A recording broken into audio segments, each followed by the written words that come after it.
Wilbert and Orville Wright, two brothers who owned a bicycle shop, made history with the world's first powered flight in 1903.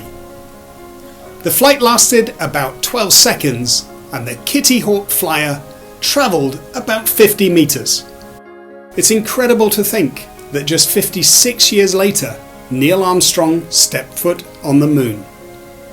How could such technological progress happen so quickly? Yes, it was down to hard work, and yes, down to a good deal of creativity, but mostly it was down to collaboration. NASA's Apollo program that took Neil Armstrong to the moon involved more than 400,000 engineers, technicians and scientists from more than 20,000 private companies and universities. And this was before the internet, before Zoom. No cell phones, no laptops, but plenty of collaboration. Collaboration is the skill of working well with other people. Think of all the activities you do with others. To be successful at them, you need to collaborate effectively together.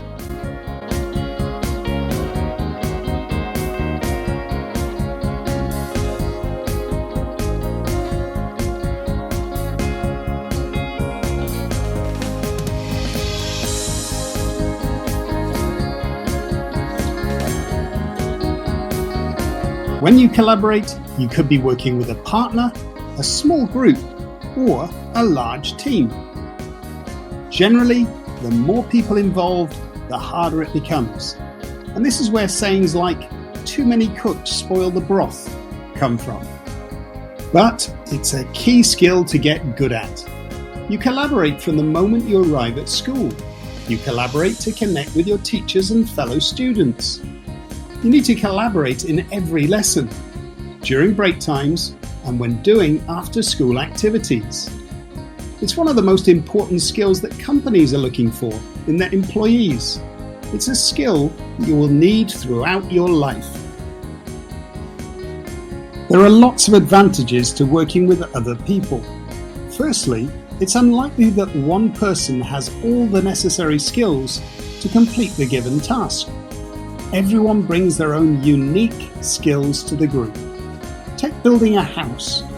It would be very unusual for one person to have the skills of the architect, the bricklayer, the plumber, the plasterer, the carpenter, the roofer, the electrician, and the decorator.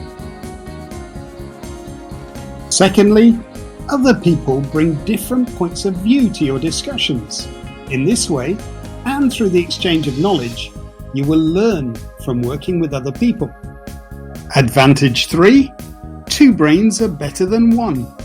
When it comes to solutions to problems, groups are able to come up with more creative ideas than individuals. Advantage 4. A group of people is more likely to have better attention to detail than an individual. With multiple pairs of eyes and ears working together, mistakes and omissions are more likely to be spotted and sorted. Finally, it's a lot more motivational and fun to work with other people. The output and outcome of a team should be better than that produced by an individual, though this is sometimes not the case. How can we make sure our collaboration doesn't end like this? Here are 10 terrific tips for you to start using. Tip 1. Share the equipment and resources. This sounds simple enough, but it's surprising how many people have difficulty sharing. You see this a lot on the sports field, with coaches often having to tell players to pass the ball. It happens too within the classroom, with some students only thinking of their own needs and not the needs of others. So start simple. Make sure you share the physical resources, like scissors, erasers, highlighters, glue sticks, and calculators. Soon, this will lead to you sharing your ideas, strategies, and suggestions. The more you give away, the more you get back. You'll soon realize that sharing results in you having more, not less. Tip 2. Take it in turns to express your ideas. It's amazing just how many great ideas are lost in the sea of noise that often happens when people work together. Unfortunately, we are not able to speak and listen at the same time. Let me repeat that. We cannot speak and listen at the same time. Furthermore, scientists believe it's also physically impossible for us to listen to two people speaking at the same time. Hello! So when I'm talking, listening to, and that other him. chap is talking, I tell you what, which what one if of I us are you speak hearing? louder? Can you It's hear me difficult now? because you Yes. are getting overwhelmed with noise. It's so difficult to comprehend what is being said that we either focus on one of the speakers, ignoring the other, or we try to quickly flip between the two people, resulting in bits of both not being heard properly. So for improved communication, when working collaboratively, take it in turns to speak. Tip 3.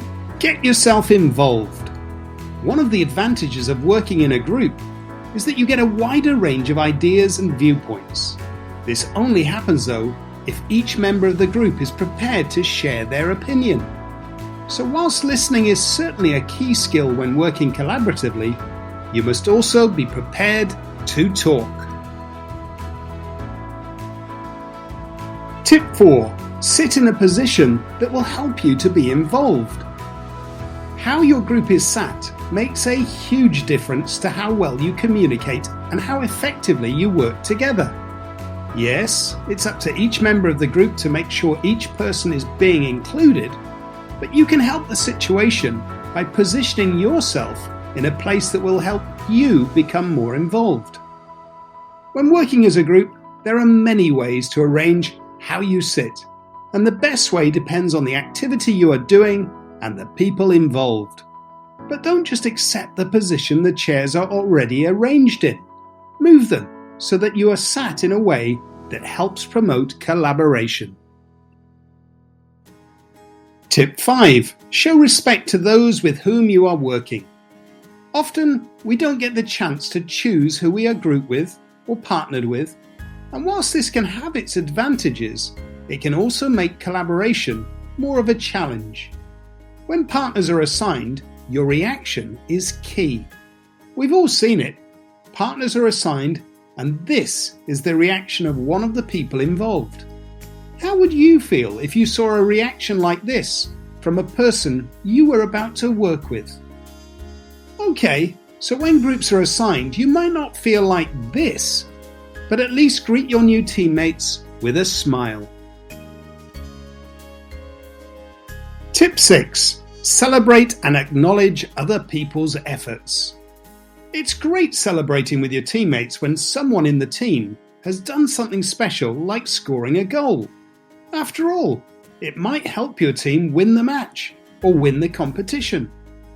But we should also acknowledge and celebrate when other people do things that don't affect us directly.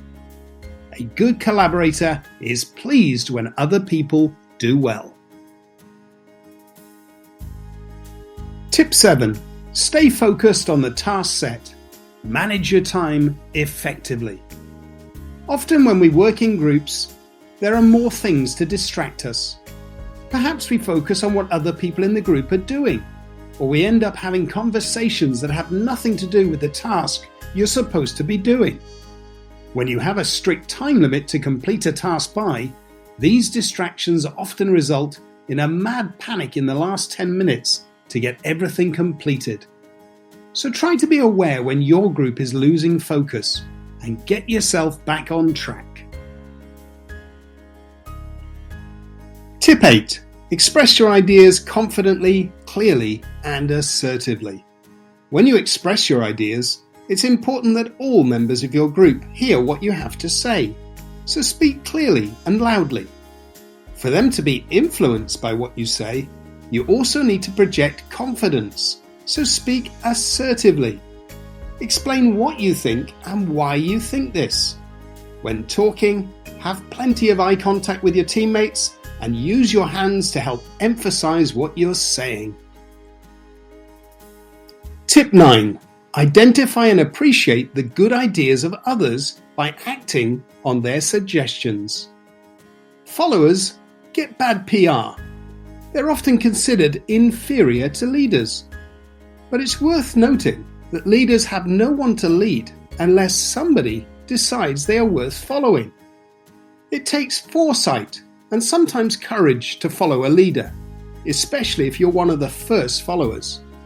So a good collaborator not only makes a difference by adding their own ideas to the mix, they are also on the lookout for the good ideas that other people bring to the table. When they hear one, they make it known that they support it and try to persuade other members of the group that they should support it too. Tip 10. Be willing to compromise with your group members.